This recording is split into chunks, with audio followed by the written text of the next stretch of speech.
Krunchy. Stays crunchy. And milk. So yesterday was Christmas for me and Nintendo fans like me all around the world because they finally did the big drop about the Nintendo Switch 2. And I am sated by all things with one lone exception. But the lone exception we'll get into. It looks amazing. They've done real good work on making the hardware go to where I feel the hardware needs to go. The features it has on it are kind of impressive for what they managed to fit in this little like 7.9 inch tablet. I'm like, man, y'all really got some effort in there. So the NVIDIA chipset does some ray tracing, does some DLSS, which is something super sampling. Basically, it can make your games look better while actually running them behind the scenes at a lower frame rate and resolution. It's a whole lot of math that happens through actual good use of AI. So in this situation, looks nice. They did some work on the Joy-Con, so hopefully they will, of course, be. I didn't have too much trouble with my Joy-Cons, and in reality, of it is the Joy-Cons I did have problems with. It was super simple to send to Nintendo, and they just fix them and send them back to you. So I only had Joy-Cons go bad like a couple of times, and so I play a lot, but also I'm a guy who I don't use a Joy. I don't play it handheld very often. I was more of a dock guy and played with a Pro controller. So, you know what I didn't do? I didn't hit record on this thing, so let me do that. But I because of that, like I said, my Joy-Cons, of course, were a little more long-lasting than other people's who played it more, whatever. But they showed off the next Mario Kart. It's called Mario Kart World. Very cool, 24 racers in basically a unified world that you race within, which is kind of cool as opposed to basically on the individual levels. It's all connected. You can literally just, in fact, when racing, you drive to the next stage, which I think is kind of neat. What else did they announced? They actually announced a ton of games, including if you are an Elden Ring, Bloodborne, Dark Souls kind of gamer. I'm not. My son is, but I am not. My oldest son is. From Software announced a Switch exclusive game called Duskblood, something like that. Dusk, whatever. Here, I want to see if I can find that. Give you that actual title because I think it's Duskblood, but I feel like it might be Duskbloods because it's Duskbloods because it's actually a multiplayer game. And it's player versus everyone or everything. So it's going to be an interesting game. And some people were like, no, thank you to that because they don't want From Software multiplayer games. But the next two From Software games are From Software multiplayer games. Just is what it is. So you may not like it, but it is what it is. At the same time that they were doing the direct around the world, journalists from all over the country were getting hands-on with it. So a lot of people put up their reports this morning about, hey, I've played this. This is my experience with it, and what I liked and did not like about it, and so forth. So it's been real fun. Yesterday I actually took the half day, and I only took the half day because, like I said, I told you guys last week I switched positions at work and knew I was going to be in training in the morning. If I had been at work, and so I took the morning off so I could watch the direct, and like I said, it's Christmas for a dork like me, and I had a real good time. They announced the price of the hardware. It makes sense to me. I understand that. Also, it's kind of intentionally tariff-proofing itself. Nintendo, after the last Trump presidency, was like, oh, he keep hitting China with tariffs. Let's move production to Vietnam. Thinking they were future-proofing themselves. Turns out, nope, because that idiot came in here and is now throwing tariffs of something like 84% at Vietnam. Stupid. So, though they thought they were doing something smart, it ends up when you have a moron at the helm of some nations, ours. You can't wiggle around it. So they had to go ahead and hit you with that 450, When in reality, I'm almost certain they would have hoped to have done $3.99. And in fact, there is a version in Japan that they sell, which can only be used in Japan and is only and has Japanese language that is mathematically like $3.40. So it could have been $3.50. Thank the guy you voted for if you voted for. And that's that. So they kind of, because Nintendo don't play, they want unlike the other companies, they do not want to sell hardware at a loss. So they want to profit off their hardware. And so they indeed are selling it for $4.50. Lots of bigger prices around the world. Like I think it's 700 Australian dollars. It's like, of course, $6.50 or something like that in Canada. It's dumb. It's a big price. It's a bigger price than I think people were ready for. It's kind of the price I expected. Actually, it's $50 more than I expected. I expected $3.99, and it's $50 more than that. That's fine and dandy. Was not fine and dandy, but also kind of to be expected was when they announced game prices. And game prices for at least a couple of games they announced is $80. And I'm like, fuck. Games have just recently started going to $70. And so to make this leap to 80, and what it means is, because all these game manufacturers follow suit, is that if Nintendo's selling them for 80, trust me, everybody else is going to sell theirs for 80 sooner than later. I would not doubt if something like Grand Theft Auto is they're going to try to hustle it for like 100. Because they can. They simply know they can. The thing with Nintendo is they make cartridges, and these are new cartridges. They have higher speed memory built into them, so on and so on. So it actually costs more to manufacture them. So it's like, you can understand if you're buying physical, like me, why you'd have to pay the fare. But they also seem to be trying to do a little more wide scale pricing, because some games are coming in cheaper than that. So they're not saying everything's $80, but their top tier shit, Mario Kart, the new Donkey Kong they announced at the event, and so forth and so on, them shits is $80, and you're going to pay them $80 if you want them physically. And I think it might be 80 digitally as well. So just, it is what it is. And that's the part, like I said, I had everything. I was sitting there like, man, they are fucking up. I was prepared for them to be fucking up. And everything they kept announcing during the event, I was like, this is like Christmas. My kids texting me, or my oldest texting me like, yo, they is on something. I'm like, this is crazy. I am shocked by this. And then, of course, they didn't announce the price during the event. It was a press release after the fact. And then everybody just was like, oh, like, I guess, bro, everything costs more. And it's been 8 years since the OG Switch dropped. Come on, bro. It's a price expectation on my part. And maybe I'm weird, but I don't know. I'm like, that all makes sense to me. And I understand the game. And I even understand why the games are going to cost that much. So it just, I only really played Nintendo shit on my Switch. I only play Sony shit on my PlayStation. I play the vast majority of things I play on my Xbox. So it's like, I buy a few Nintendo games a year. It'll be about $10 more than that, and I'm okay with it. But other people may not be so okay with it. Man, you give a damn. You are an Xbox gamer and have been for a very long time, but you give a damn about this Switch situation? If I played like Nintendo stuff still, like, I would, but like, the last time I had a Nintendo was like a Wii U, and like it barely got used before I sold it. I remember. I got it thinking that like, the people I was living with we'd all play it, and no, I was the only one playing on the little handheld pad. And I like my one buddy and his wife, they tried to like talk me into getting a Switch recently, because I guess like them and some other people have been getting online and doing like Mario Kart online. Yeah.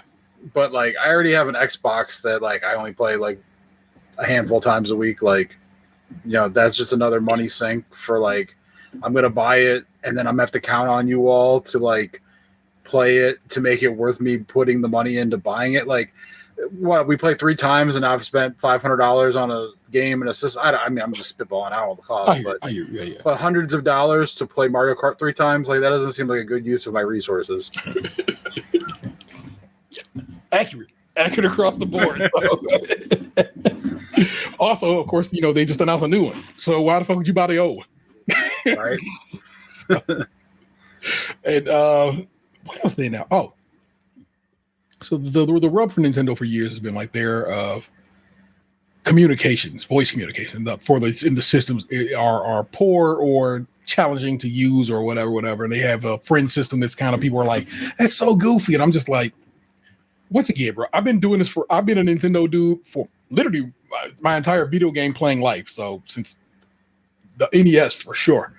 And so I'm like, everything Nintendo does, I'm not saying it makes good sense. It makes Nintendo sense. And so I'm just like, I don't know. But they announced some real Discord-like features for how the communications will work going forward, including a camera that you can talk to people with and play online with. The camera they use the camera for some gameplay elements. You could be playing your game while your friends are at the bottom of the screen playing their game and you are talking. You could be playing the same game, of course, but you could also be playing your own individual games and just kind of hanging out in basically a Discord-esque call. And if you look at it, everybody who looked at it was like, oh, that looks just like Discord. So of course I'm like, oh, okay, well, there you go. I don't use Discord like that. I'm in a few Discords that are basically just for podcasts I listen to. And they give me the Discord as a bonus. And I'm like, every now and again, I'm in there chatting. So that's about it. But I was like, that's kind of neat. And they're, of course, going to sell a camera, but it seems to be you can use any USB-C enabled camera to just attach it to the top there, and you can use that camera. So you don't have to buy the one from Nintendo. They announced a new Pro controller, and basically it's their standard controller. So, but unlike a lot of people's standard controllers, this actually comes with back paddles. So, kind of like the Pro. What is the PlayStation one called? Yeah, but what's that PlayStation one called? I don't know what the PlayStation. I don't have a PlayStation, so I don't know. I think theirs is called the Dual Edge, and of course what's the Xbox one called? Elite. Yeah, the Elite. So, but like, ooh, you know what? I can actually probably. I forgot. You know, this is a visual medium now. Switch to Pro controller. Oh, well, look, let's take a look at some accessories there, everybody. Give me a second. Let me share my screen.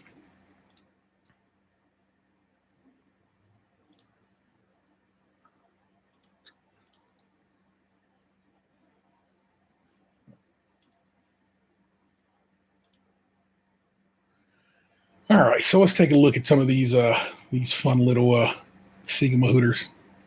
So that's the Pro controller. I'm kind of it's nothing I'm so much excited about. I can always appreciate a new controller, and this one is real nice. I don't know if you can see that right there because I can barely see it myself.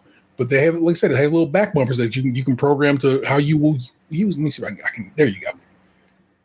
Little back bumpers right there that you can get down with if you are a type of person who likes that as your. What do you use your back bumpers for? So I have them programmed on Call of Duty for sliding and jumping. Okay, just more comfortable in that regard for you.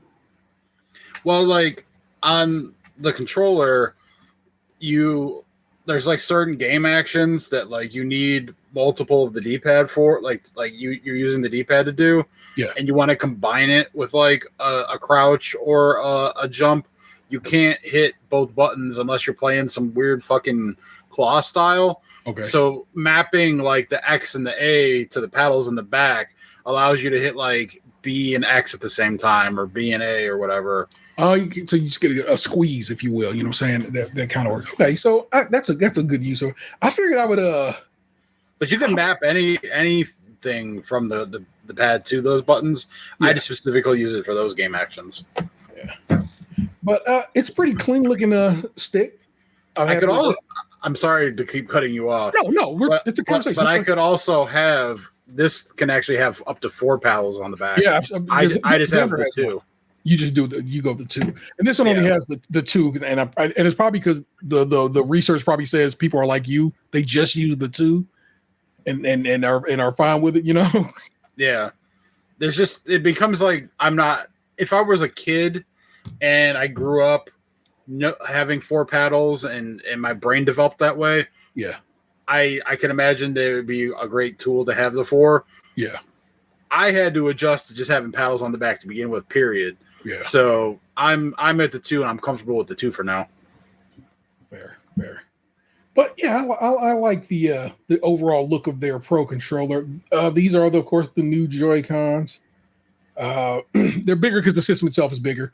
They attach magnetically as opposed to mechanically. So there's magnets in the system right around at this point where they attach and they lock in place. And on the back, I don't know if they have a picture of the back of them. They don't. On the back, and there's a button, and it's basically how you close the circuit and can pull them off. What's neat about these Joy-Cons is they also they can function like a mouse, like a computer mouse. And they showed the new Metroid game, Metroid Prime 4 Beyond. Somebody using it old school, like basically like Wii style. Left controller kind of like your nunchuck, and then the other one is your Wiimote, and you're aiming aiming mouse style. And I think that would be pretty killer in like Call of Duty or something like that. Because of course, Microsoft swore when they brought Activision that they would make sure to bring Call of Duty to the Switch. So probably this year, maybe next year, it seems more likely we'll get Call of Duty on the Switch. And somebody playing Call of Duty basically with Wiimote nunchuck style controls could be a real deadly shot. Can't believe they still sell these wheels after all this time, but people love them for kart. So I hadn't bought a wheel since the Wii, but I find it hilarious that they still make these. So people still out there getting they spit on. But and of course, here's the Nintendo Switch camera. And again, you don't have to use this camera, but it's optional. And and in fact, there already is a third party that announced one, and the one they announced is going to look like a Piranha Plant from Mario Bros. The dock is interesting to me because the dock, unlike the one for the Switch, is not passive. It indeed has a fan in it. It runs at a much higher power draw, and it's really going to be interesting to see how that all works. These cases are strange.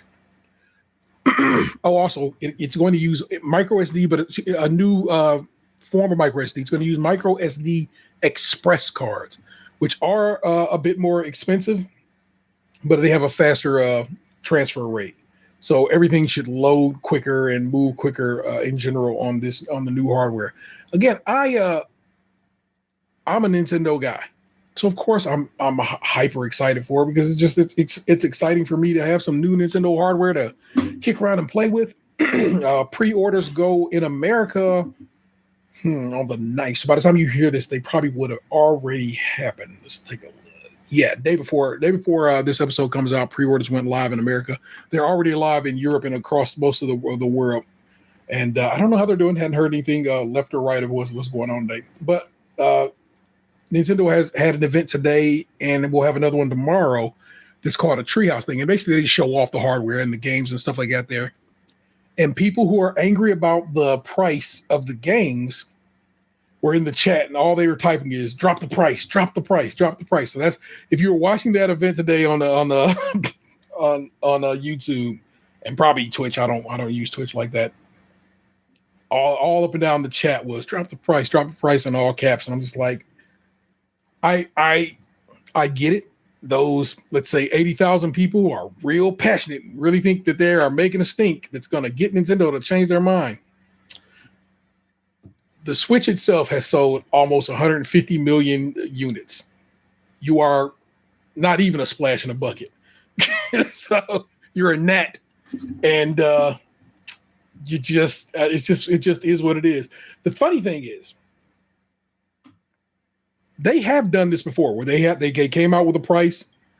It just didn't seem to work, and they've dropped it quickly. And what they ended up doing was, for those people who bought it at full price, they made them what they called at that point in time ambassadors, and they gave them a bunch of dope. They gave them a bunch of dope games that nobody else could get on that hardware. It was the 3DS. When the 3DS initially dropped, it was $50 more than what it ended up going for. And people who bought it at that price, and there was a lot, they're the early adopters, ended up becoming Nintendo ambassadors, and they got a selection of, I think, like 10 games that Nintendo swore they would never put on that hardware only those people who own those 3DSs would get those games, and they stuck to that. They never released those 10 games on 3DS hardware, and I thought that was just real honorable of them. That's the point, man. Nintendo is not. I'm not gonna go so far as to say an ancient company, but they've been around since like 18 something or other. Nintendo. Let's just do a quick wiki.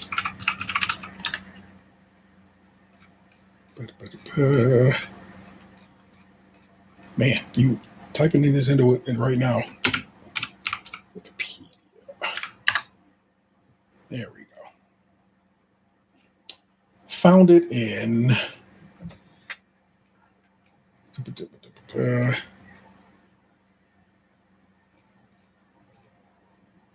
1889.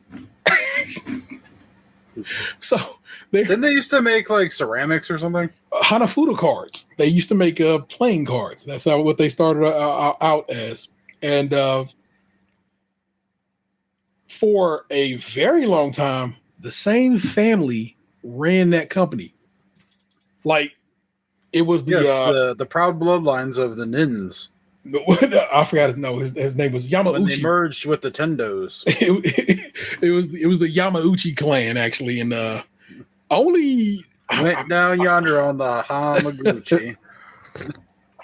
I want to say it was right around the time the Wii came out that Yamauchi retired and then died because he was very old. And that they changed of leadership. And then the next guy was Iwata. And Iwata had been a game maker, a game designer at Nintendo throughout its time. And he ended up passing away from, I think he had pancreatic cancer. And so now we're on to like, basically we are only 2 CEOs outside of the family that founded this company. They are an old school company and they just do things a real old school way. And you'll hear about that, which is like I said, when they announced this hardware yesterday, when they were going through it and they're announcing all these features that are just like, those are real now features. Nintendo hasn't made any hardware that is basically using now, technology in a very long while. So to be making to be making a really current piece of equipment, I don't know. I think that's just wild to me and exciting to me. And I'm if I can pre-order it, if I can get a pre-order, great. If I can't, such is life. I'll get it at some point, and that is what it is. You know what I'm saying? That's what it is to be a gamer in this day and age. We'll see what the old resellers are going to do next week when it goes up, and see whose bots is crawling and creeping the best, and so forth and so on. Apparently, people are buying up the SD Express cards all over the internet now and trying to resell them at twice the MSRP. So they're already out here looking. So I think Nintendo will be fine, even though people are mad about this price. I think they'll be okay. So there you go. I just dorked out about Nintendo for like 20 minutes, y'all. Let's probably go into an actual regular show so we get through it and get it all good. Let me pull up my notes. I'm gonna rap to you. Probably not gonna rap to you because this is some good. I'll read to you these lyrics because they're fun lyrics, and then we'll get to the show proper. No worry, worry not. Today's agenda. Got the suitcase up in the Sentra. Go to room 112. Tell them Blanco sent you. Feel the strangest if no money exchanges. I got these kids in ranges to leave them niggas brainless. All they told is stainless. You just remain as calm as possible. Make the deal go through. If not, here's 12 shots. We know how you do. Please make your killings clean. Slugs up in between. Their eyes like true lies. Kill them and flee the scene. Just bring back the coke or the cream, or else your life is on the shelf. We mean this, Frank. Them cats we fucking with put bombs in your mom's gas tank. Let's get this money, baby. They shady, we get shady. Dress up like ladies and burn them with dirty 380s. Then they come to kill our babies. That's all out. I got gats that'll blow the wall out. Clear them all out. Fuck the fallout. Word to Stretch, I bet they pussy. The 7 digits push me. Fucking real, here's the deal. I got 100 bricks, 14.5 a piece. Enough to cop a 6, buy the house on the beach. Supply the piece with Jeeps. Brick a piece, capiche? Everybody getting cream. No one considered a leech. Think about it now. That's damn near 1.5. I kill them all. I'll be set for life. Frank, pay attention. These motherfuckers is henchmen, renegades. If you die, they still get paid. Extra probably. Fuck a robbery. I'm the boss. Promise you won't rob them. I promise. But of course you know. I have my fingers crossed. Niggas bleed just like us. Hey, welcome to it. Stays Crunchy and Milk. It's episode 569, and big up to the International Brotherhood of Electrical Workers. I'm your host, Interstable 713, joined by the other host, the eBay Emperor himself, Lunchbox 2099. I came to work today. As did I, but not tomorrow, which I think I talked about on the show last week, so don't worry now. Well damn right. You ain't coming to work tomorrow. We ain't recording tomorrow. But Xander got pulled over and has a traffic court, so I'm going to go with him to hang with him in traffic court tomorrow. Riding dirty on one of his 27 vehicles. This was one of his motorcycles. You are absolutely correct. But we are here, people, and we're going to do some show. It's going to be a good time. I got a couple news stories for you, both of them Browns related, because I just didn't feel like doing politics this go around, because sometimes I just have had my fill. So let me grab my stories and click on this here. First one. I thought this is neat. Boxing, maybe you'll agree or maybe you won't. Cleveland Browns stats during AAFC years have officially incorporated into the NFL record books. The Browns won the AAFC all 4 years from 1946 to 49 before moving up to the NFL. The changes move men like Paul Brown and Otto Graham up some all-time lists. This is Josh Dubow from AP. He's one of their football writers. Palm Beach, Florida. Paul Brown just moved up a few spots on the NFL career coaching wins list.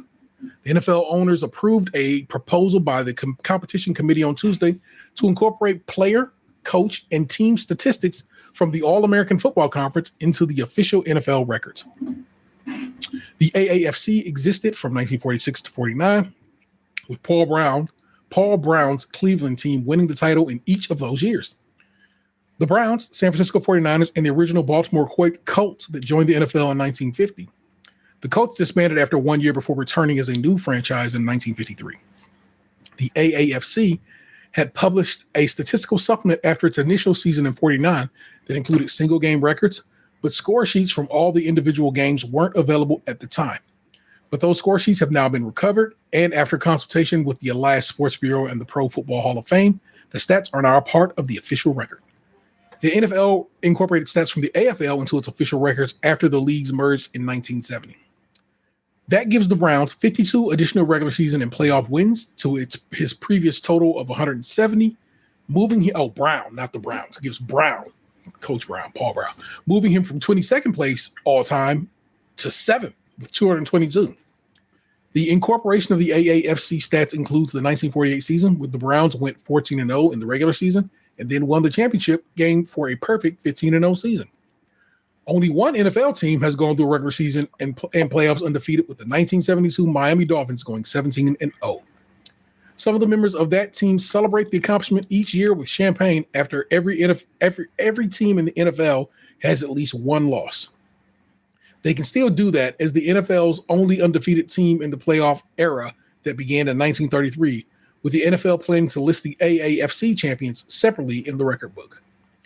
The quality of I don't know why that just moved. That was crazy. I didn't even move my mouse. The quality of the AAFC as a league was shown when the Browns won the NFL title in 1950 in their first year in the new league. God dang.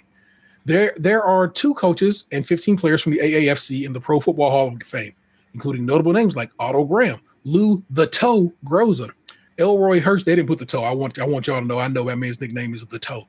Elroy Hirsch, Tom Landry, Marion Motley, Joe Perry, and Y.A. Tittle. Tittle now moves from 65th in career yard passing to 44th between Steve Young and Troy Aikman. and Motley's 5.7 yards per carry are the best ever for any running back with at least 750 carries and fourth best for any player. Groza moves from 41st all-time in scoring to 24th with 1,608 points. For team records, the 1948 49ers now have the single-season rushing record with 3,663 yards, eclipsing the previous mark, 3,296 by the Ravens in 2019. San Francisco's 6.7 yards per carry that season are also the new record ahead of Baltimore's 5.76 this past season. So, I don't know. I just like that. I was like, that's pretty kick-ass. I found I saw a meme this morning that was pretty funny where, in like Captain America when Steve Rogers and what's Anthony Mackie's character's name again? I know he's Falcon, but like, what's his like actual name? Well, now he is Captain America, but I don't know what his name is. Well, I mean, in this movie, he was Falcon. Yeah. Nigga, Falcon. Sam Wilson. Wilson, yeah.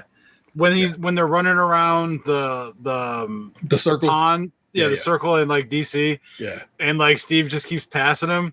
I saw a meme where it had the Steelers 6 championships on Sam, and then it had Steve Rogers as the Browns passing him with 8. Oh my gosh, I love it, man. I can't believe Sam Wilson was not coming to me, but there you go. Word to the OG Browns, and anyway. Yes, we'll leave it at that. Next story. Like I said, I had a fun time watching this clip. I watched the snippet of this. I didn't watch the whole podcast episode. I think I've only watched like 2 full episodes of New Heights. And one of them was all basically about Ted Lasso. So come on, you knew I was going to watch it. But Northeast Ohio natives Jason and Travis Kelce voiced strong opposition to Cleveland Browns' Brookpark Stadium proposal on New Heights podcast. This is Anna Meyer, who's from Channel 3. WKYC is where I got this from. She wrote this up. Cleveland. The Cleveland Browns' proposal for a new indoor stadium in Brookpark is drawing strong reactions, including criticism from retired NFL star Jason Kelce and his brother, Kansas City Chiefs tight end Travis Kelce. During the latest episode of their New Heights podcast, the Kelce bros, who grew up in Cleveland Heights, voiced their disapproval of relocating the Browns' home stadium from downtown Cleveland and replacing the open-air venue with a domed facility. Jason, who recently retired after a 13-year career with the Philadelphia Eagles, was particularly blunt. Something really stupid out in Brook Park that they're trying to get everybody excited about. The stadium no longer being in downtown, he said. Travis, a 3-time Super Bowl champion and one of the NFL's top tight ends, also questioned the decision, emphasizing the atmosphere of a downtown stadium. I feel like sports towns, it feels better with it when it's downtown, he said. While acknowledging that their stadium renderings look impressive, Jason made it clear he prefers the current location. Yeah, I'm not a fan. I don't know what you want me to say. I don't like it. I'll tell you what, though. It doesn't matter how cool it is. I'm not going to like this. The thing looks sweet. I like the old stadium because it's downtown. I'd rather play in a dilapidated stadium than this. The 6-time All-Pro center added that he enjoys it when weather conditions impact football games, referencing a snowy playoff game at Lincoln Field in Philadelphia earlier this year. All I know is I like when the elements play a role in the game. I like when the snow is involved. We had an awesome playoff game here at the Link this year in the snow against the Rams. That wouldn't have happened with an indoor stadium, said Jason. Travis, who is this is pointless. Why would you even write this into this? Who is dating Taylor Swift, expressed a personal connection to the downtown game experience. Literally, that sentence did not need to be here. Yeah, I did because they needed to get her name in there for the Google algorithm. You are 1,000% right. That is for another thing. Good Lord, that really was. It bothers me to my core that they thought they needed to do that. I'm fine with him dating Taylor Swift. It's unnecessary to this particular story. There's something about taking the. It'd be like writing like Travis Kelce, a millennial aged white man who's dating Taylor Swift. And then talking about coffee from another restaurant. Yeah. It's weird. What did he say? I'll type it up. There's something about taking the Rapid all the way downtown, and I'm sure they'll have some sort of way that you could take the Rapid out to Brook Park from everywhere in Cleveland.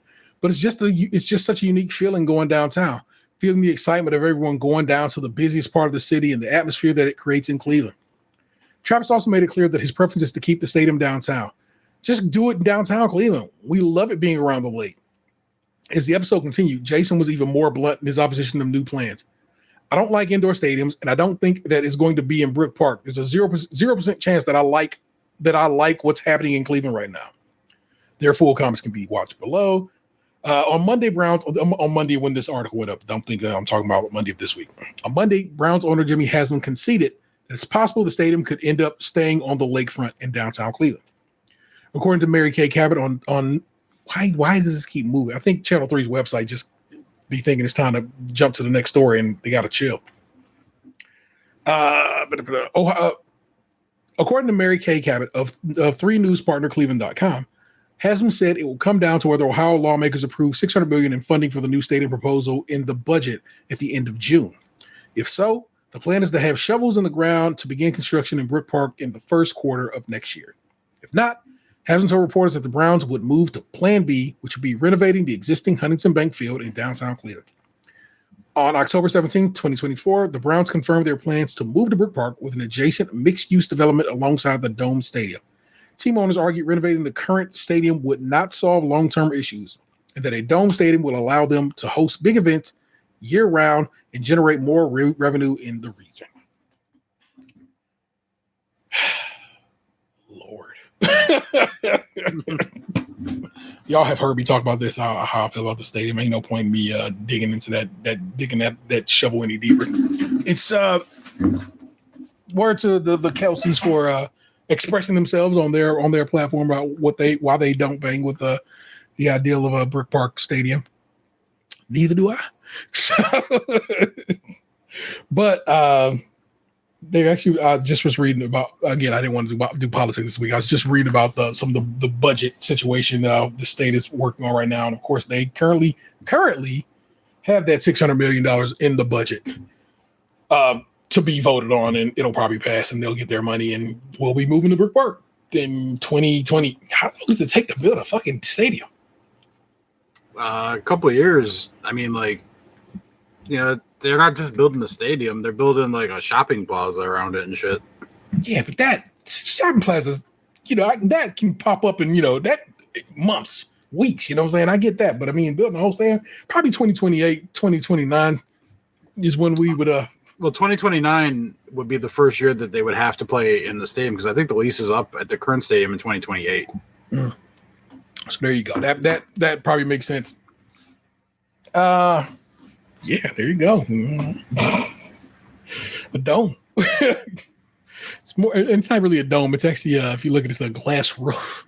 It's like a ranch home that's built like those little houses from the 90s that they built into the ground so they were cooler. Yeah. And I don't mean like cooler like they were like awesome. I meant cooler like temperature wise. Correct. It's gonna be kind of like what this is because they're building next to an airport.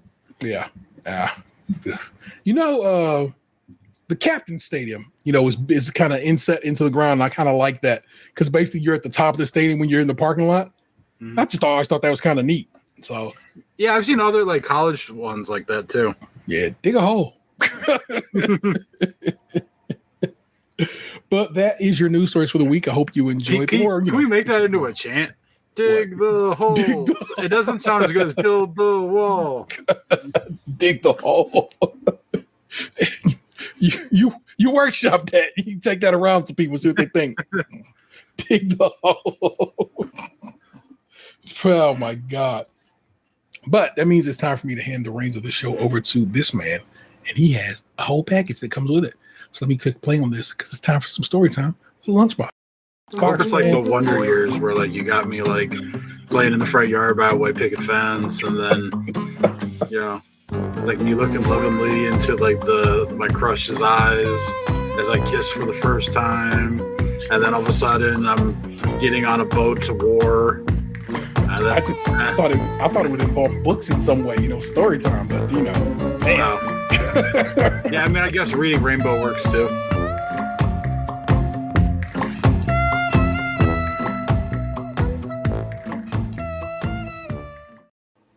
The music gets me every single time. Why? It sounds so seductive. It's like la, la, la, la, la, la. I'm glad you appreciate that because I put in some effort and work on trying to make everything kind of work for everybody. So, I'm glad you kind of bang with that. because it is for you. And I thought, that's nice. That's a nice little ditty to go with story time with Lunchbox. Sir, how you been the last couple of weeks? I ain't talking to you a little bit here. I mean, actually, we text. We ain't texting every day because that's not by boxing I get down, but we've been texting. So I'm basically aware of your life. But how you been doing, man? I've been, for the most part, pretty okay. I would say, like, I've been working. I went to a Cavs game with my brother. I went to a concert at that same arena on Monday. Going to a comedy show there next Friday. I spent a lot of time in the Rocket Arena lately. Who'd you see? Did you go to the Disturbed show? Yep, I did. The former Helmer was there with her man. So y'all were in the building together. I did not run into them. No, I mean, hey. Oh my gosh. How was the Wimbyanalyst of Spurs? Man, that was tragic in that, like, I literally just had this conversation with my sister like an hour ago because I was at my dad's house. Well, probably an hour and a half ago at this point. Yeah. But I was at my dad's house before we did the show tonight. My sister was there, and she's the one who got me the tickets. And when obviously when I got the tickets, I got it with the intention of seeing Wembanyama. Yeah. And then, like, he's out with the blood clot in his shoulder for the rest of the season. And then, like, when my brother had never, like, I guess my brother had only been to one Cavs game in his entire life. Mm-hmm. So he kind of, like, invited himself to use my spare ticket, which was fine. But we were like, all right, well, at least we get to see De'Aaron Fox. And De'Aaron Fox went out like a week and a half before the game for the season with like surgery on his hand or something. Yeah. So the Spurs were in full on tank mode. But I got to see Chris Paul in person. I was surprised he didn't punch anybody, but he was there. Is he a known puncher motherfucker? Oh, he is a known ball buster. Like actual ball buster. Like going all the way back to college. Man, why do I know? I feel like I've heard like tell of Chris Paul being a dirty player. He's a shit talker too. Oh, I saw him getting into it with fans in the first row. Like, oh yeah, it was like they were shooting free throws on the one end, and him and Garland were down at the other end in the corner. Yeah, and I could Chris Paul was steady on talking to people in the first row. Like, I couldn't hear him, but I was close enough to kind of see it happening. Yeah, and yeah, like he was talking shit to like the play. He he's the consummate like vet out there where like he's trying to coach his team, trying to play, talking shit to the other team, and then after the game, dapping up everybody like "good job, young blood" kind of shit, Yeah, but say he's the president of the Players Association, so I I mean, just because you're a president or something, don't make you like well liked. They like that's the guy we by need. Everybody, That's the guy we need running this operation because he's a fucking piece of shit. But the game ended up being good. Like, Cavs pulled it out. Like, I was nervous because they were definitely blowing it. They were blowing my parlay too, but they ended up pulling it together.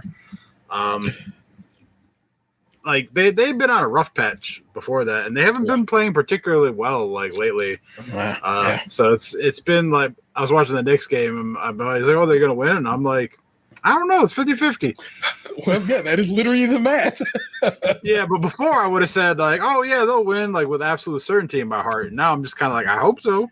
I feel like everybody has been turning it on right here. Well, because they have to. You have to turn on the end of the stretch because you don't want to end up in the play-in or you don't want to end up out of the playoffs in general. So every team we had a whole West Coast swing that we lost. I think we lost every game, right? No, we lost the first three, and then we won the last two. Yeah. So it was a tough road swing, and then like I said, we talked about this last week on the show, but I was looking at the schedule. I'm like, we got the Knicks twice, we got the Pacers twice. We basically just to wrap up basically everything. So we should stay on this side of the country for the last bit of the remainder of the season, if I'm not mistaken. Well, they only have to win one more game, and they lock up the number one seed. Yeah. So after that, like the games don't matter. Like they're going to start resting people. So good. I was more concerned with them locking up the one seed that and not blowing my gambling bets. Well, see, we were guessing last week, and I was like, I think it's this many games they got to win, and I was like, I think it's 5. Turned out it was 6, but I felt good that my guess was so close, and I literally said, if Dan was here, he'd tell us exactly the number. So you were missed because we needed your insight, but I felt good because I was pretty close, and so. Yeah, when the last time I checked, it was 6 games. It was 6 games. Now you say we're down to 1. So there you go. We a Celtics loss or a Cavaliers win takes care of business, right? Yeah. So. Yep. Yeah. So did that. I don't know. Otherwise, like I've been kind of like it's been a lot of work. I know like I'm like downplaying my life, but like I haven't really. Outside of like going to the things I've already named, I've just been kind of at home. Like I playing some Call of Duty, watching some TV, taking some naps. Yeah. It's been like kind of like a uneventful time, but like that's good because like we're in like a transition period economically, and you know I'm not trying to go out here and blow hundreds of dollars on a whim. Yeah. We are, well, whatever. We are also in the midst of just spring in Cleveland, which is basically winter part 2, the weird sequel. Because today it's like 70 degrees, felt great out, and it's supposed to snow here in a couple of days. It feels great outside, but that doesn't mean my body feels right. Like I've been fucked up all day. Yeah. Because like I said, it was 40 yesterday. Yeah. And then today, my body's like, what the fuck is this? Look at this morose motherfucker right here. Yeah, it was like, my body's like, it was cold yesterday. Now today it's hot. We can't handle these swings. Yeah, it's bad. It just gets worse as you get older.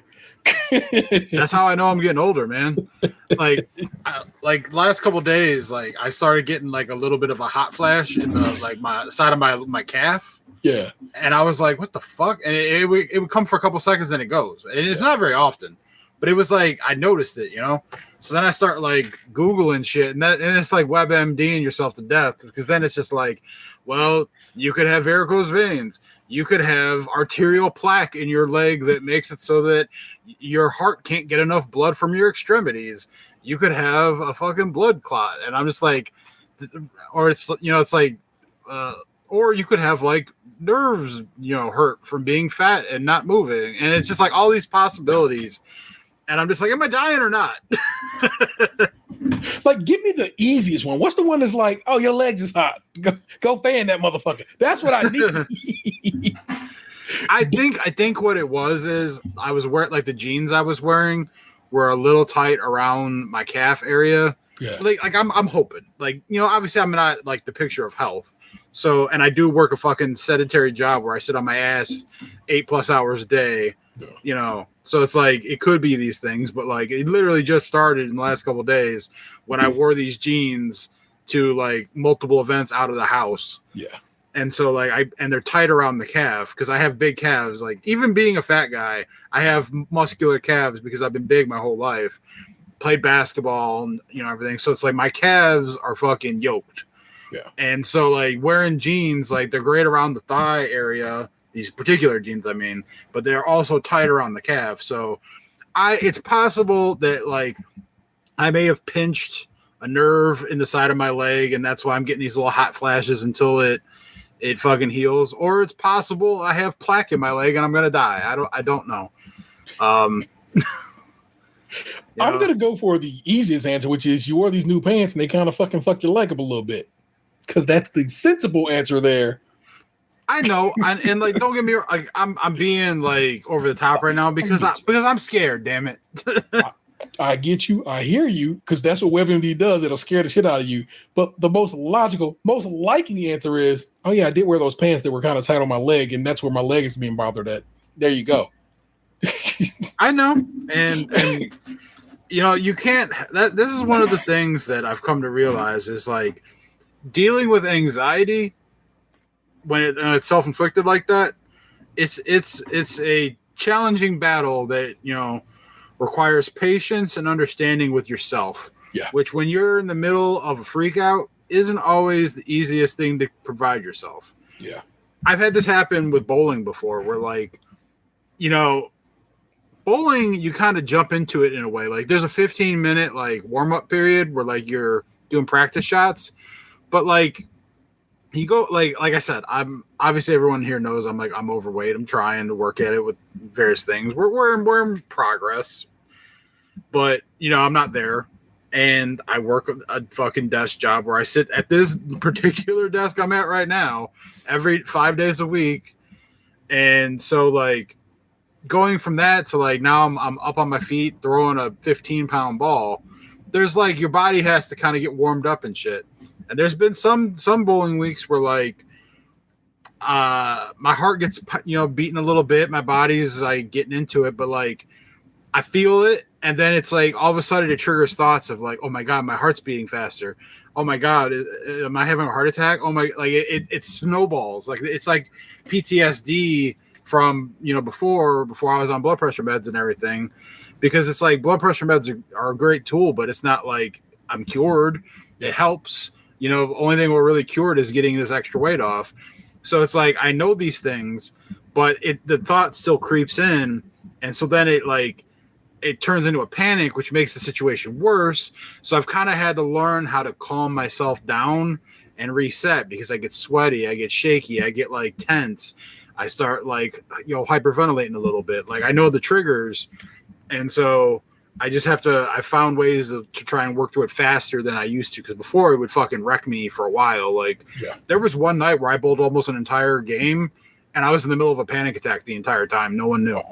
Wow. And like that's how like when you go through these things yourself, you start to learn a little more patience for other people's situations when you find out what they're going through. Like when you like people getting cut off in traffic and all these things, like you don't know what the other person's going through in that other car, or like if you cut someone in line, or if you're just like rude to somebody, or like just because someone's smiling doesn't mean that like, everything on the inside is yeah. Like I literally bowled an entire game with a panic attack, and I don't know, I couldn't even fathom how I was doing it. I was just kind of like doing my best to like throw the ball, but like I wasn't breathing half the time. Like but no one knew until it was over and I finally said something. But like, you just got to find a way to get yourself through. Though I know you are more of I'm going to figure this out. Have you considered seeking help for this? Because it doesn't happen as often as like it may sound like based on this story. Yeah. And it happens less the better I feel. So I think and I've talked to my doctor about it before. Like I was he had given me anxiety medication when I first got my blood pressure meds. Yeah. But like I didn't only use them like a couple times, because like the healthier I got, the better I felt, and the less it happened. So the less I felt like I needed them. Okay. And they're expired at this point. Like indeed. But the answer, of course, then is yes. You've spoken to somebody about it. You have some help if necessary, because you can just be like, "Hey, read that up for me if need be," and that's good. That means you're doing more than a lot of people who just like, I'll pray it away, or don't believe that that's what's happening, and so forth and so on. And so it's just it's good to hear that you did speak for somebody and got the help needed, and you have kind of learned how to deal with it internally a little better, and that's great to hear, man. So yeah, it's like it came with experience. I wish it didn't happen, because like it does suck when it happens. Like it's not a fun time, but I can get through it better these days. And understanding myself helps too. Like when it rains, I get like the nerves in my shoulders kind of tense up, and I get like tingly and pain, and like sometimes a little burning sensation and shit. And it took a long time for me to kind of realize what the fuck was going on with that. Like barometric pressure changes. You learn a lot about like the world around you when you're kind of like forced to. Yeah. Keep a barometer about? I don't, but like it's easy, it's on the weather It's app. on our phone, I know, but I was like, I kind of want a barometer because they kind of look cool. So there's a swag to a way a cool because they sell different kinds, so they have like cool. I remember like where can I find it? I remember seeing like a glass one. Barometer swag. That is a new one. Well, there you go. Just titled that show. Thank you, sir. Or barometric swag is what we're going to name that. Barometric swag. Oh man. Hold on, I'm gonna find you a dope barometer. You were like, yo, that is kind of fly. Right. So it's gonna be like a Felix the Cat clock looking thing or something. No, bro, it was like I remember. You remember like Sharper Image? Like a '90s thing. Yeah, kind of. Yeah. It was definitely more '90s than anything else.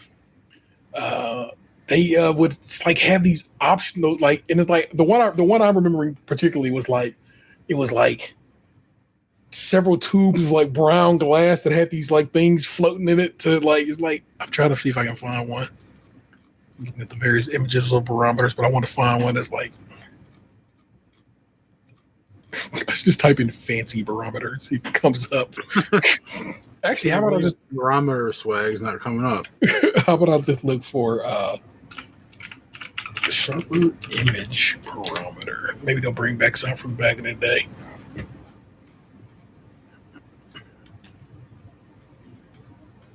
Like I said, I have such a specific one in mind. I wish I could find that. But most of these all look the same. Oh, well, I said I'd look up one time for fancy barometer. Keep going. Well, while you're doing that, I could tell the people that I stepped into an Ohio dispensary for the first time last weekend. Which one? It was out in Woodmere on the east side. Oh, what's the brand? I was asking more than anything. That is a good question. I do not remember. If you give me one moment, I could look it up. The big brand around these parts is Rise, and you'll kind of see those. AYR. Oh, dispensary, Woodmere, Ohio. It's got to be just Air. Yeah, right? Yeah. Air dispensary. Okay. What was your take on the Ohio way of doing dispensing? So, from what I learned, the limits in Ohio are way less than what you could buy in Michigan. So, like, my brother was, trying to pick up some stuff. Yeah. And he wanted to buy, like, a vape pen and a couple packs of gummies. Yeah. And, like, in Michigan, I've seen people buy that kind of stuff themselves all in one, like, transaction, Yeah. But, like, the vape pen alone was enough to, like, reach his Ohio limit for the day. So, like, he had to break, like, the thing up, like, I'm not gonna lie, I bought him the fucking vape pen, and then he got the gummies. It was like, so someone could look up my purchase record and it shows that I bought a vape pen, but it wasn't for me. I didn't partake in it. Had he bought stuff another time already in the month, and maybe that's what pushed him over? No, because the limits are daily. Huh. So it's like literally like each day he could buy one vape pen, and that's it. Like there's so much flour you could buy, but they're all equated, So I'm gonna blame that dispensary because your boy done walked out with a lot of weed.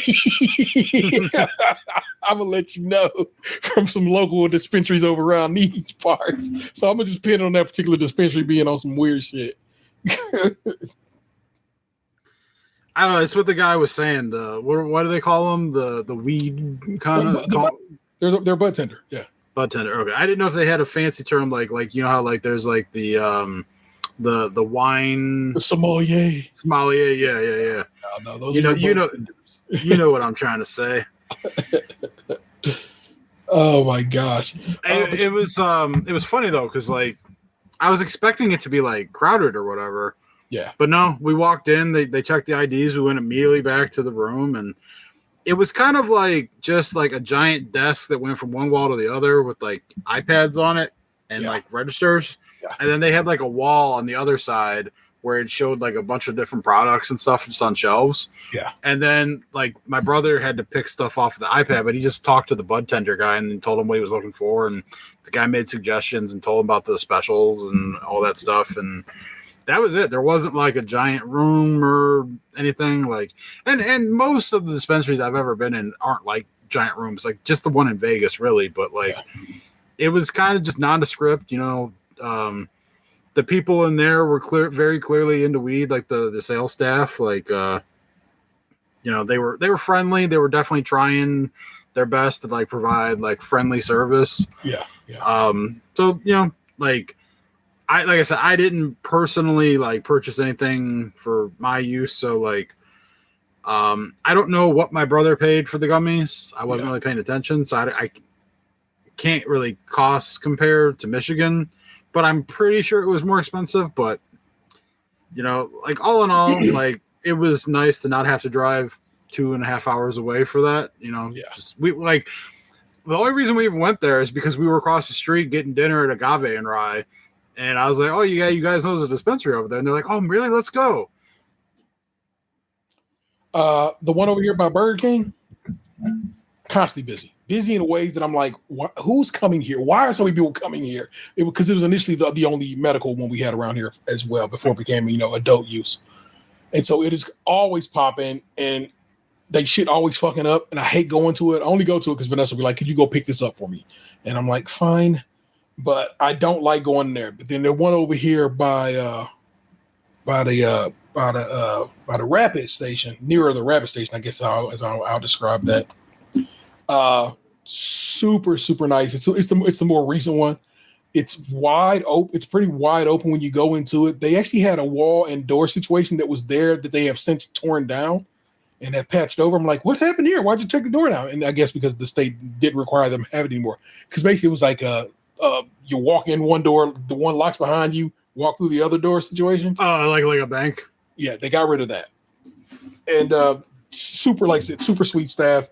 Always nice. But the thing is, the one by Burger King always has really, really good deals, like amazing deals. So it's like kind of like I can understand why it's popping over there.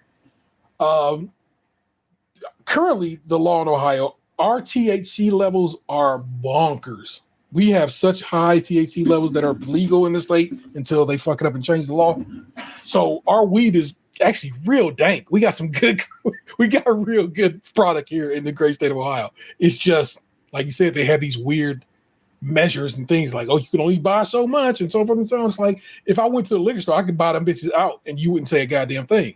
So why are you gonna be weird about me buying some chronic? It's stupid and it's just old mindset. And I wish they get the fuck over themselves. Yeah, my brother told me that he DoorDashed edibles the one day. I don't know if that's possible, or maybe it wasn't because you can get the fake THC that they basically sell at gas stations. I mean, based on what he said, I can't confirm it. I wasn't there. Yeah, but he said he's had it delivered, and I know people who've had the drinks delivered. Yeah, and again, those are made with that THC 8, which is not real. It's not. It's basically made. It's derived from hemp and not from actual cannabis. So all that shit is still, and they're trying to actually add that to the law where they can actually kind of regulate that in Ohio because minors can buy that shit. So, yeah, I would go to my local dispensary, and I'll buy some real shit and not fuck with that gas station kratom and other shit. You know what I'm saying? The THC 8 bullshit. Because no, thank you. And I don't need chemically manufactured chronic. They now sell in my state good shit. But you are, I'm still, the thing is, Michigan still has way better pricing. And when and if they change this law in the great state of Ohio regarding these measures, people are going to just start going back up there again to go get their shit because ain't no point in trying to deal with Ohio's bullshit and them ruining how much we can have and so forth. It's like, leave it alone. We vote. It's more of us than it is of y'all, and we voted yes on this. Just bullshit. I hate it. Oh, let me share y'all this fancy. Like I said, this is not what I meant by fancy barometers, but they do have some nice barometers, man. click over here. Just kind of scroll through. Oh, that. Oh, I didn't mean to click on that image, but that car one right there is pretty sweet. Yes. The how much is my body going to hurt today meter. That was kind of cool. I like. Oh, there and there's. It's like right there. I just like the way that looks. It's got again. See, there you go. That's barometric swag right there. That one right there is like definitely swagged out. That's fly. This is kind of dope too.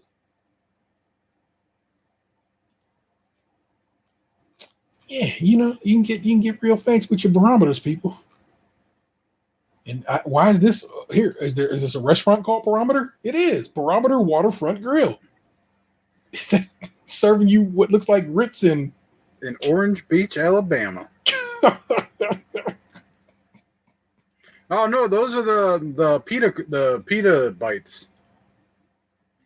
I've had those. Like my buddy bought them at the January recently. Yeah, like that's pita bread, and I don't know what the hell they're dipping it in though. Yeah, I'm trying to figure out maybe like a crab situation. Huh. Word up. Get your dip on, people. There you go. Get your dip on. Get your dip on. Get your dip on. Oh, shit. I didn't mean to. Oh, no. I'm on the wrong screen. F11 this screen. And then F11. Click over here and F11 this screen. Well, thank you for sharing tales of adventure, tales of anxiety and trying to be better about it and so forth and so on. It's good to good to hear your voice because you're my homeboy. And thank you for sharing with the listeners what's been going on in your world a little bit.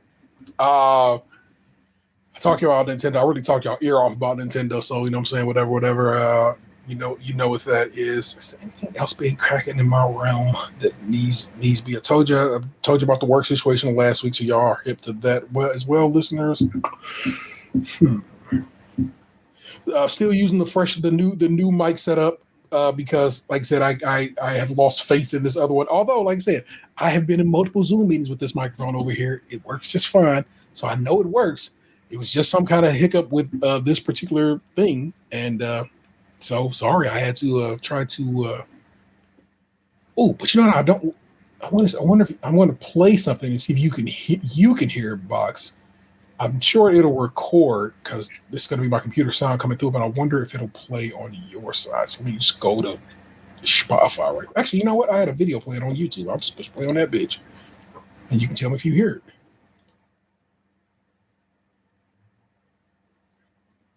It looks like a no. I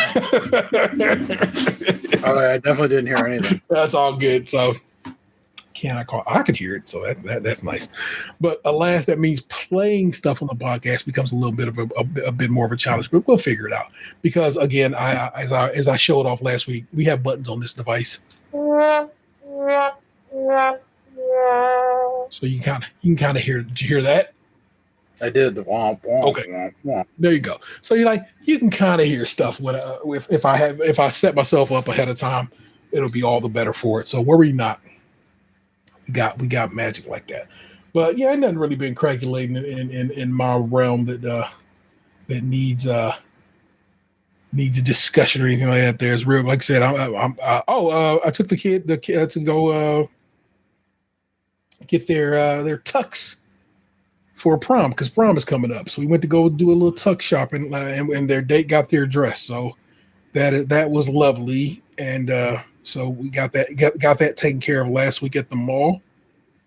Going to the mall is weird because it's either, man, this is a very vibrant store in this mall, and then you go to the mall and it's like, man, most of these are empty storefronts, and it's like not most actually we're Great Northern, some, but it's like it's a bunch of stores in there that's still popping.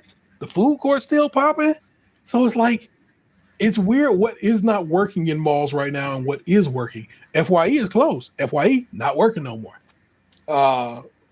But Forever 21 not working anymore. But now Forever 21, like many a thing in this country, is a victim of private equity buying them up and then taking on a bunch of loans and then selling them, even though they were a profitable venture. They were, which is what private equity seems to do. It seems to be just what they're made to do. Go in, buy a bunch of shit, and sell it.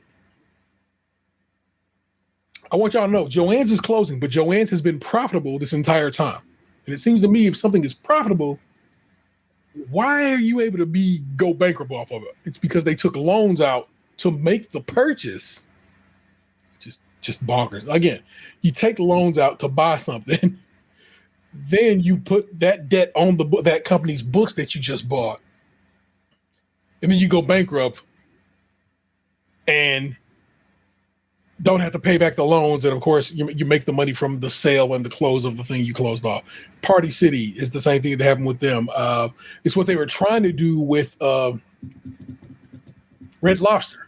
What they did when that situation, when they came in and leverage bought out them, is because these are called leverage buyouts. They came in, bought all the Red Lobsters, sold the land the Red Lobsters were sitting on, because that's what kept Red Lobster straight these whole time. They owned the land they were on, and then leased it back to these Red Lobsters, thus putting them. It's upsetting how this shit works in this country. Capitalism will be what kills America, and it ain't gonna be just Trump. It's gonna be everybody who do the dirt that they do. I'm telling you right now, it's gonna be just what comes and gets us when it's all said. A wild time to be alive. There you go. I bitched you a little bit. There you go. That was your tea time. Tea bitching about the bullshit this round. But each and every week we head over to Reddit. We delve a little bit deeper into the subreddit known as Am I the Ass? I believe all these. No, I do got one from Great Value AITA. So Great Value Am I the Asshole? And we go through those. We have a good time. And it also has its own little package too. Here, let me push play on that.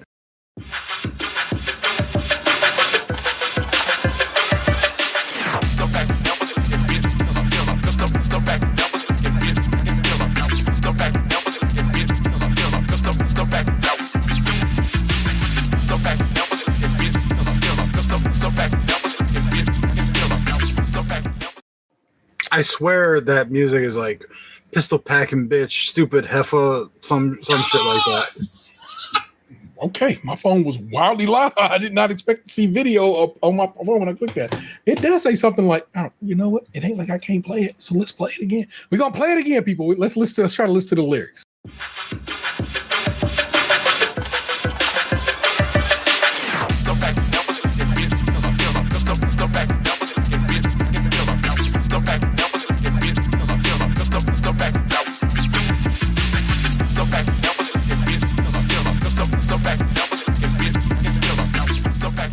Snowpacking something stupid. Never snowpacking, never slipping, something killer. Something I'm just not picking up on. So there you go. We're pumping out subliminal messages to the listeners. If I went and dug it up, actually, because I have a folder that has all the music I have. Actually, we have a service. It's called Upbeat. It's where we get all our music from. If you didn't know, now you do. And I can go to our purchase history. They're not actually purchased. I pay for the service every month, and I get unlimited downloads because I pay for the service every month. It's $7, people. I'm telling you right now, if you need music for anything, you should consider signing up for Upbeat. Well worth it.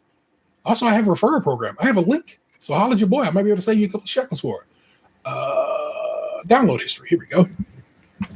So let's go scrolling through what I pulled down.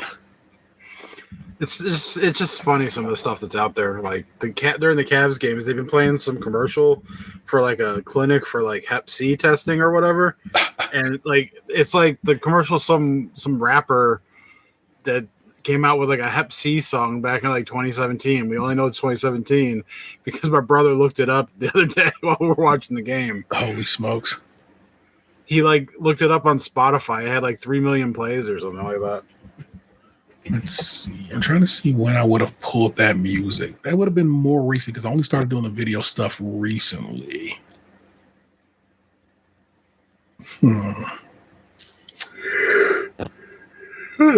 Let's hit this one. Nope.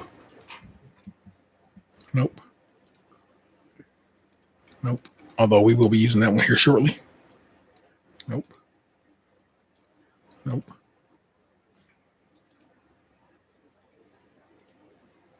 All right, it's called Killer by Mountaineer. And let me see if I can look up Mountaineer and Ingenious. And let's see if I can get you some lyrics. That'd be fun. You just put me down a rabbit hole, my guy.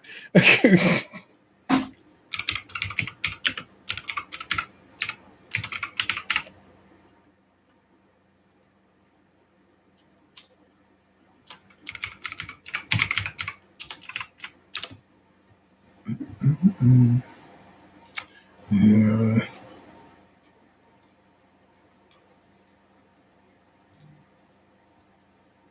Alas, it doesn't look like it's coming up.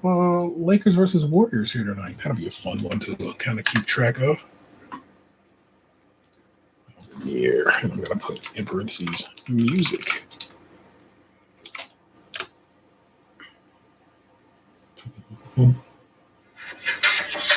I found it on Music Vine, but like it doesn't have the lyrics. Yeah.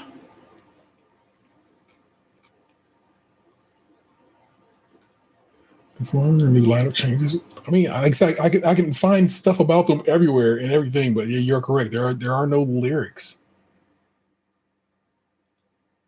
Even as a Spotify page, or I don't know what this persons or.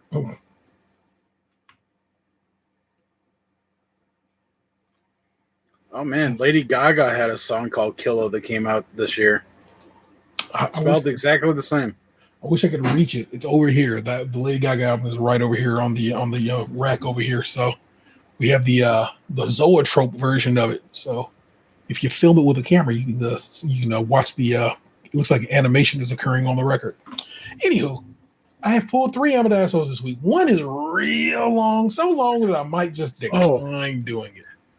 I just remembered something that happened the other day that like would be a great story for the show. And I'm sorry that we're so far out of my segment, but like I feel like so please. So and it just came up because I was talking to my buddies on Discord. So when we left the Disturbed concert the other night, I was the designated driver, chauffeur. I planned the whole thing, like, and I'm fine with that role. Like, I prefer that role because I know I'm safe. I know I have transportation. I know where I'm going. I prefer that. Yes. So I picked my buddies up. They were, drinking, but like they were fine. Yeah. And we're like, if anyone's been to the Rocket Arena, they know that there's an escalator that goes from the arena down into the Tower City walkway. Yes. And so the 3 of us are on the escalator going down, and all of a sudden this woman is behind my buddy and she yells out his name, and he turns around and like they recognize each other because she was friends with one of his exes from like 12 years ago or some shit. And then she recognized my other friend, and she was very clearly inebriated in some way. And she goes, "Oh, it's so-and-so." She goes, "Remember when I tried to sleep with you? And keep in mind, we're on an escalator going down in a crowd of people who just left one of the most popular band's concerts in like existence. They were literally there doing the 25-year anniversary concert of their like debut album. The arena was damn near sold out. There's people everywhere." And she's having this whole conversation about how she saw him on Tinder and she swiped left and all this shit. The whole time, she's standing next to her husband, who owns a local whiskey company by the name of the city. Wow.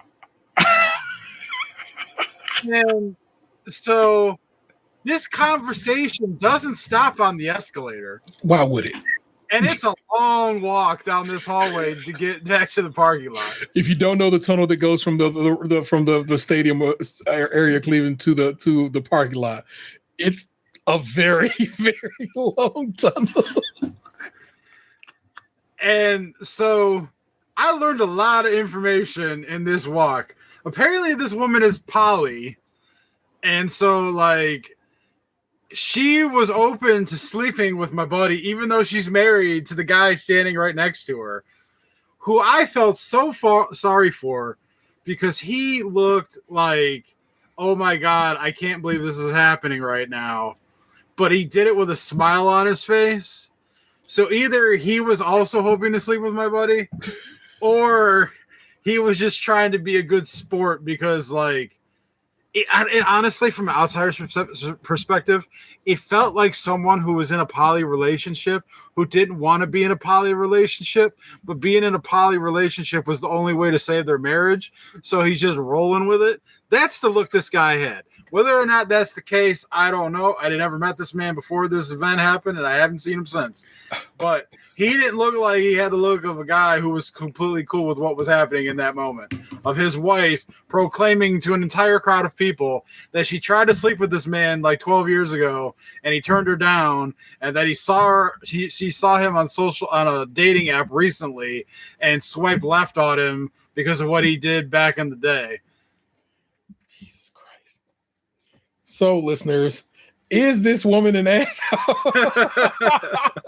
Because you could be out here claiming poly or ethical non-monogamy or whatever, but if the man looking and seeming like he feel like he getting cucked, it's not a good time. Okay. Wowzers. I'm counting it. I'm not doing the long one now. I'm closing the long one. It's not even getting read. All right. I got two of them for you then now at this point. One's real short. One's kind of whatever. One's medium. Just read whichever one you want. Am I the asshole for leaving a family gathering and taking the cake with me after getting my feelings hurt? You already know how I feel about cake, sir. You good. Take the cake. It better be actual cake. Yes, it is.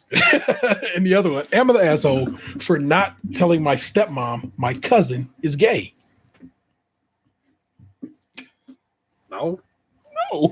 We're going to run through that one. That was, like I said, that was a little short one. Am I asked for not telling my stepmom my cousin is gay? I, 16 female, have a cousin my age. My stepmom, 62 female, is her grandma. What? Make that work for me, Box. I, 16 female, have a cousin my age. My stepmom is her grandma.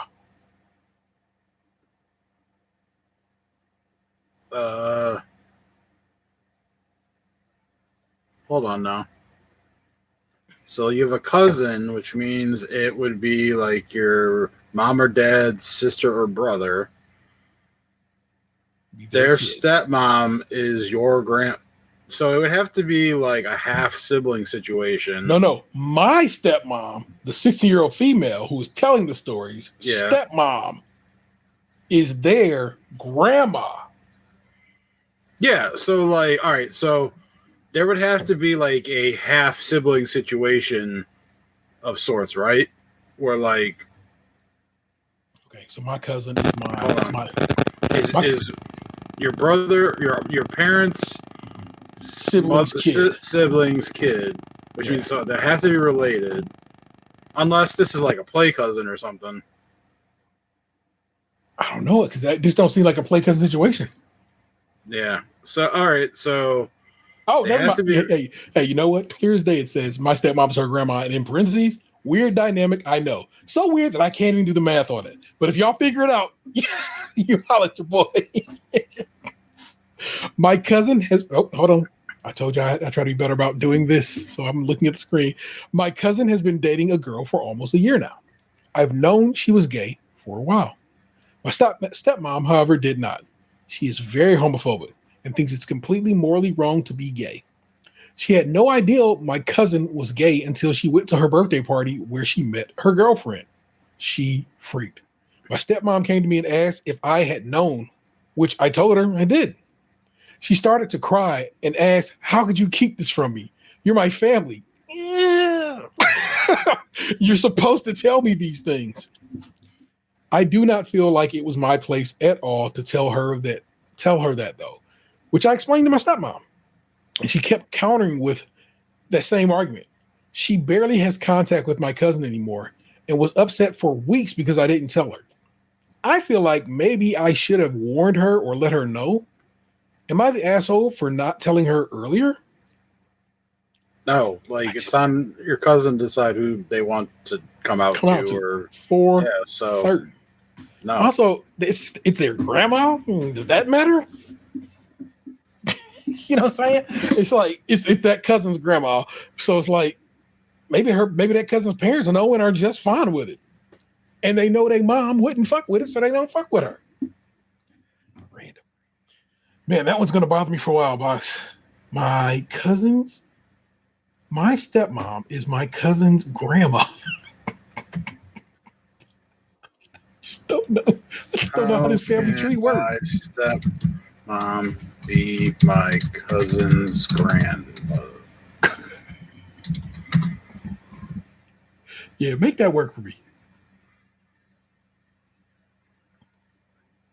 I needed like a chat GPT or something.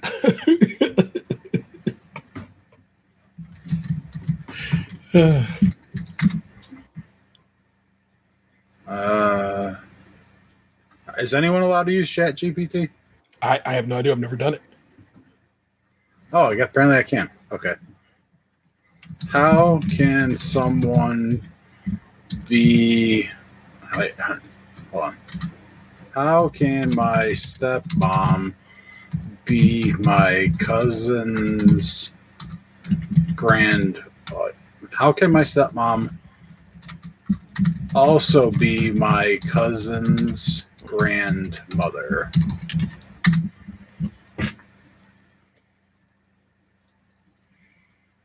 All right, there's a little black dot that's pulsing.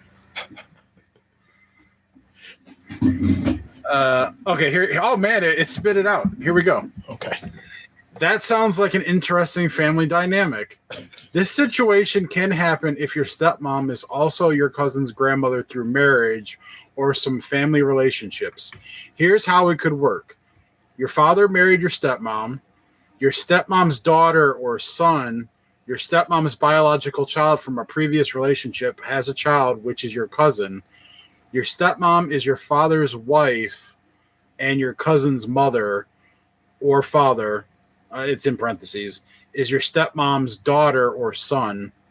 Therefore, your stepmom is also your cousin's grandmother because she is the mother of your cousin's parent.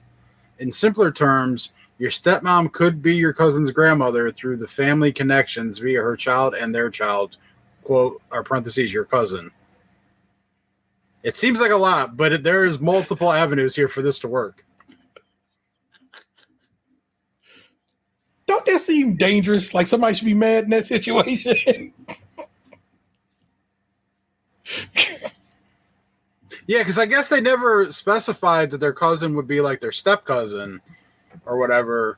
So, like, that would make sense then, I guess, yeah? I get it. Hey, let's check out some of the comments. Not the asshole at all. There's a reason you knew your cousin was gay and your stepmom did not. It's because your cousin didn't choose to personally disclose that information to your stepmom because it's not her business.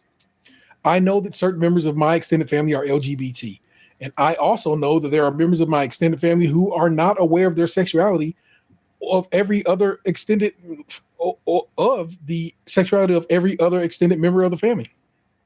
Family member. It's not for me to go around telling everybody everything about everybody else, and it's not for you to have to do that either. Your stepmom is the asshole in this situation for being homophobic and for freaking out about your cousin's sexuality. Your stepmom sucks. God damn. Tell them how you really feel, my nigga. Here's this is a phone. Everybody else is over here trying to ride through this shit. Hold on. Your stepmom is your cousin's grandma, and she thinks being gay is morally wrong? Not the asshole. Your cousin didn't tell her for a very valid reason. Somebody responds, right, literally groomed her nephew, but she thinks she can be a voice of morality. Crazy. Like, wow. And this person says, no, because I'm literally trying to figure out what the fuck this means, what the relationship is on the family tree. See, we're not alone, Box. Basic version is her stepmom is also her great aunt. Think of it this way. OP and cousins have parents that are siblings. Grandma must be a parent to one of them, but OP's dad or mom is also one of those siblings. So OP's dad either married his wife/girlfriend's mother after they were done, or he's with his biological aunt. I find the second far more likely, but both are pretty gross. Edit. The reason I find the second more likely is the OP would have grown up referring to her as a great aunt if it was the first option. If that was the case, she'd realize how weird this is and not casually bring it up. She's been taught it's mostly normal, therefore I'm inclined to believe the second. Either way, her great aunt and stepmom are still the same person. Might not be the bio aunt. Could be Bio's uncle wife, which is very Targaryen.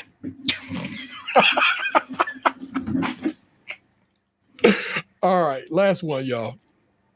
Am I the asshole for leaving a family gathering and excuse me, let's do that. Start that over again. Am I the asshole for leaving a family gathering and taking the cake with me after getting my feelings hurt? I, 27 female, hold on, before we wrap that off. Box, is this person an asshole? No. Agree. You know how I feel about cake. I, 27 female, hit 1 year sober from alcohol at the beginning of the year. This was a huge accomplishment for me. It was bigger to me than finishing college. I told my family the next time we were together for a family dinner, I had something to celebrate. This all happened at my mom's. The kids were playing and the adults were hanging out. I took a moment to share that I'd reached 1 year sober and how good I felt about it. They went with, "Oh, that's what you were talking about? And hasn't been a year already." I am embarrassed to admit I hoped someone would say they're proud of me. My brother-in-law, Steve, looked at my sister and they both said, "Well," at the same time. And she said, "Since we're all here, niece just got into a specific gymnastic thing. It's been a long road, but she did it." Steve popped some wine they'd already brought and started giving everyone glasses and cups. He made eye contact with me and his face fell. I had this gnawing feeling, so got up from the table and I took a walk. I tried to get through the moment mentally so I could be present for my niece to celebrate her success. But when I got back to the house, my sister asked me why I left without saying anything. I said I needed a minute to myself. She looked at me funny and said, "Okay." I said I'd shared something I was very proud of, and she bulldozed over it. My mom put her hand up and asked me what my news was. I said that I told them I hit 1 year sober. Mom said my generation always wants praise for doing the bare minimum. That wasn't an accomplishment. It was just what I needed to do, like graduating high school. I tried to make it through dinner, but found myself just not in the mood anymore. I decided to go home. Here's the direct thing I am being called a butthead for. I brought a small berry chantilly cake, my favorite, to share after dinner. It was the thing I decided I earned. The kids had definitely seen it. On my way out, I decided to take it home with me. I guess when they realized the cake wasn't in the garage fridge anymore, my sister called and asked me why I took it. I said I did because it was my cake to celebrate my accomplishment. She said word for word, "Are you fucking serious? Oh my God, Emma, grow up. You are such a fucking baby." My mom later texted me directly to tell me how disappointed she was that I threw a tantrum because my niece got more attention than me. I don't think her read of what happened is right. But that is why I'm asking you guys. Am I the asshole? Because I took the cake in the end. Was that really childish of me, considering the kids saw it and they didn't get any?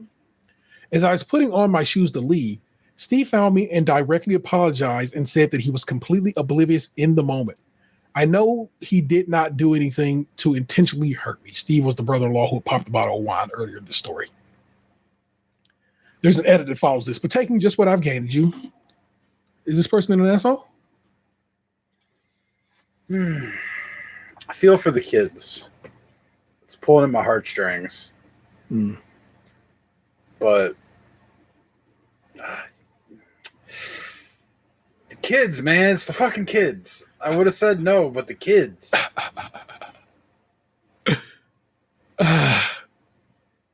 In some situations, in this particular situation, it has to be fuck them kids. Because her family was shitty to her, and unnecessarily so at that. You know what I'm saying? And I'm not saying they had to bow down, kiss her butt because she was sober.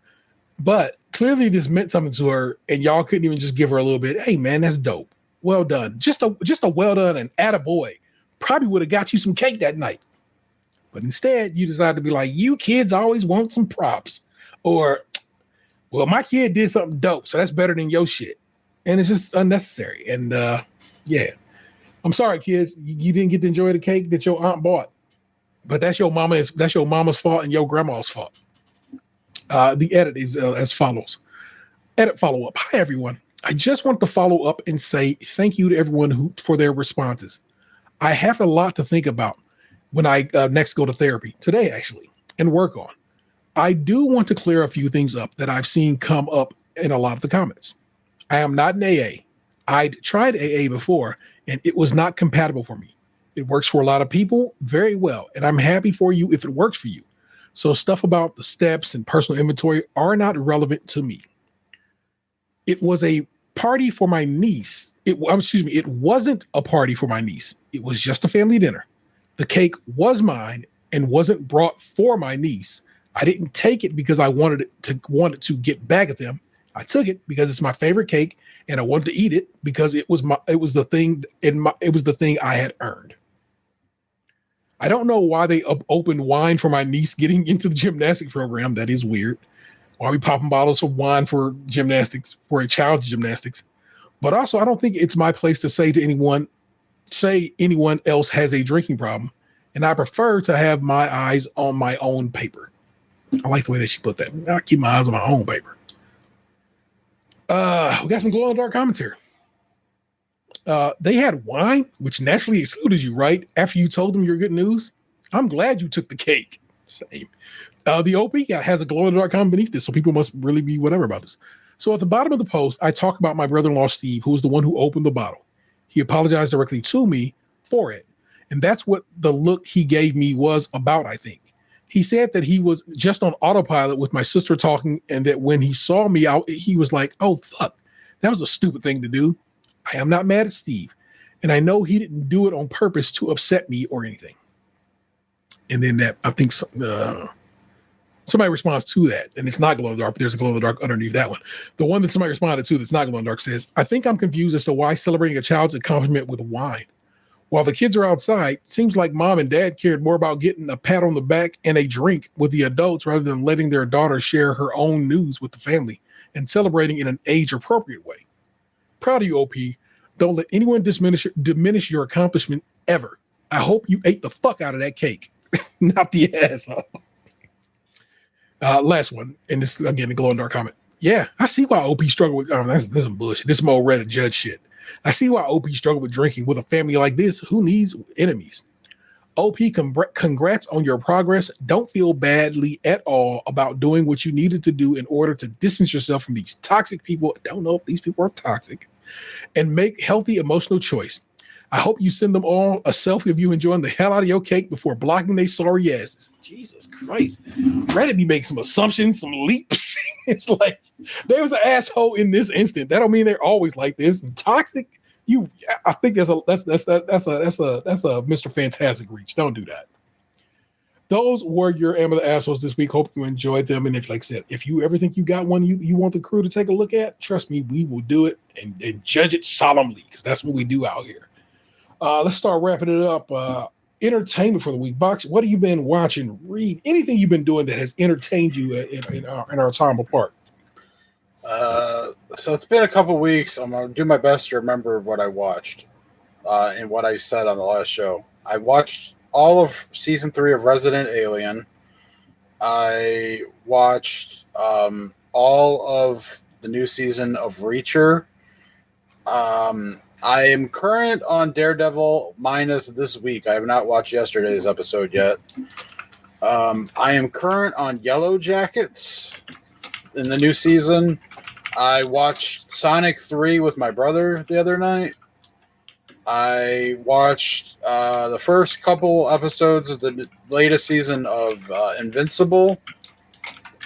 I watched a mini series on Peacock that was starring Amanda Seyfried, where she was a police officer. I think it was called Long Bright River.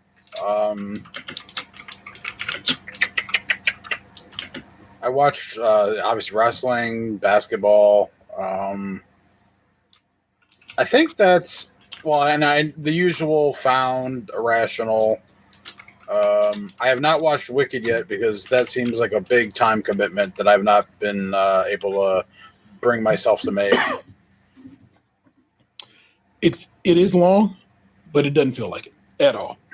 It's actually it goes by with such it's like I wonder how they managed to pace a movie of that length that way. It's fascinating to me. I think you'll really enjoy it. So when you do watch it, you let me know. Verdance tomorrow. You guys dropping? Verdance was today. Okay. I didn't get to play though because prior commitments. Sorry. Well, like I said, I had to go to my dad's too because that got rescheduled. Very good, very good. Well, hope you and the boys get your drop on soon and have a good time at the hospital. So these are the things I know about Verdance. That's it. And there's a helicopter involved. Yes, you can get in a helicopter, right? There are helicopters on the map. There you go. I was watching people play today, and I'm like, it was bringing back a lot of memories. Fair. A lot of memories of getting my ass whooped. I started Daredevil. I'm only 2 episodes in. I started episode 3. Episode 3 started in a way that had me like freaking out and worried for the character in it. And I immediately went and looked it up and read about that character. And I was like, I was right to be worried about this motherfucker. God damn it. So I have not gone back to watch the rest of that yet. Bunch of YouTube. You know what I've been watching. That's basically about it. I hadn't really watched any shows, any movies, or anything. I feel like I've been pulling movies to watch. You know what I actually watched out of the blue because TikTok has a habit of like putting up a scene from a TV show and you're like, what the fuck show is this? And they did that for an episode of House where a little person turned out to have a tumor. And that's what was actually preventing them from growing. Their mother was a little person, and they thought they were a little person in turn. But it turns out, no, they just had a tumor that was fucking up their growth. And as soon as the tumor would be removed, and with some rounds of medication, they would start growing and probably get to a more, not more, because that seems disrespectful to little people, but I forgot how more average height. An average height. There you go. They actually used a term for it in the show, and I wonder what it was. So I went and dug up that episode of House right quick on Hulu because all the House is on Hulu if you didn't know. And I ended up watching that whole episode. Damn good show, man. I don't know if So here's, of course, we grew up like this. So you think we want this? TV used to be 22 to 23 episodes of a show, an hour each, basically 45 minutes, but basically an hour with commercials. And I don't think I can watch TV like that anymore. It's too much. It's far too much. And of course, there's like 8-9 seasons of House. And I'm like, there's no way I can go back and watch all of House. But it's, like I said, a couple of like sneaky little episodes or something pop up. I want to check out this Canadian show, Letterkenny, because I'm always seeing clips from it, and it looks pretty hilarious. Oh yeah, I have friends who've gone to see them live here. They've been here a couple times. Oh, I didn't know that was what. Yeah, they've done live shows at like Playhouse. Are they a troupe of some sort? I don't fucking know. I've never seen the show. I just know that I have friends who have gone to see them live. Okay. Yeah, that's strange to me. It seems like that seems to me like I went to go see House live because it's a TV show. It's like, I don't know. That seems so weird. But yay, there you go. You got it, folks. We out here. I started back into proper Alan Wake 2, and I really got it going this time. So I'm like, hell yeah, we rolling. Alan Wake 2 is one, it's a fire-ass game. But I'd gotten stuck somewhere, and it turns out I was not stuck. I had just kind of stuck myself. And now we're rolling again in Alan Wake, and I'm having a great, great time in that game. Really, really enjoying it. I highly recommend it. It keeps going on sale everywhere. If you think you are into a little bit of a thriller kind of video game situation, little shooty. Actually, it involves a flashlight and a gun because you got to. Anyway, if you think you fuck with that, the physical copies of Alan Wake sell for been going on sale recently for like $30, and I think it's a bargain at twice the price. So consider getting that. Let me reach back here. Meant to talk about this last week, y'all, and I literally forgot about them. It's a group my kid put me on to. This is a TV Girl, and the album is Who Really Cares. They independently release this, and I got a copy of that, and it's, inner sleeve, and it comes on what I think is quite a lovely bit of a kind of a smoke, but also speckly vinyl situation there. That way. And I think it's really nice, and it sounds nice, and this is a really kick-ass album. TV Girl, Who Really Cares? Highly recommend giving that a spin or listen to it on Spotify and the like if you are down with the get down. And dig that, people.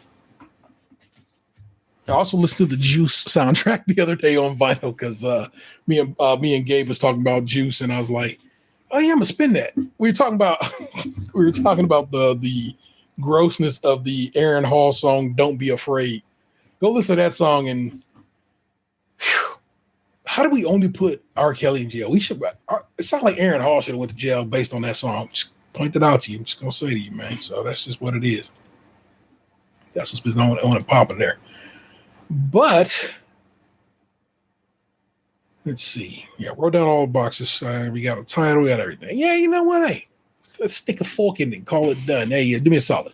Tune in every Thursday. We're here every Thursday, usually around 8:30 Eastern Standard Time. We're doing this live, like tonight. You can typically join in on the chat on Twitch and or YouTube. Please make sure to like and comment on this video on YouTube. And please rate, review, subscribe, and share the show on Spotify and Apple Podcasts.